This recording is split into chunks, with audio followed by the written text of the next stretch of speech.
now that I know that the Q of the water is equal to the Q of the metal, I could talk a little bit about endo and exothermic. Remember, in the picture, the metal is releasing the heat into the water.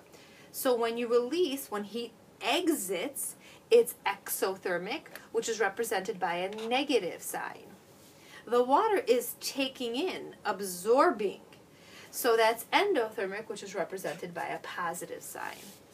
Okay, now I can solve for my C. So now this is just some algebra, right? Q is equal to negative 3500 joules. My mass is 125.00 grams. My C is X. And my change in temperature, so now I want my final minus my initial. Be careful here. My final is 32. We'll add that degrees Celsius, that's 0, minus 93.5 degrees Celsius. That's going to yield a negative temperature, which is correct, negative 61.5 degrees Celsius.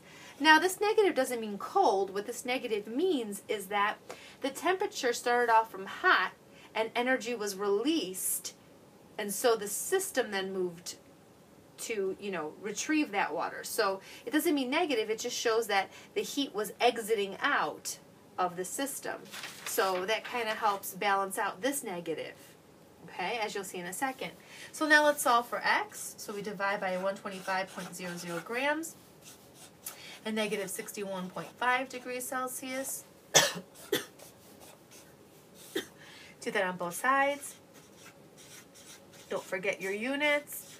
Negative 65 degrees Celsius. Oops, 61.5 degrees Celsius. Go ahead and plug this in our calculator. What is X equal to? So if we take a second and do that, we should get, I'm going to get my calculator here. Let's see here. Originally we get 0.455, but with 2 sig figs here, remember this is 61.5. Negative and negative cancel out. When you divide a negative by a negative, it's a positive. So with 2 sig figs, 0.46, it's a positive. Joules all over grams times degrees Celsius. All over grams times degrees Celsius. That's what my C is equal to.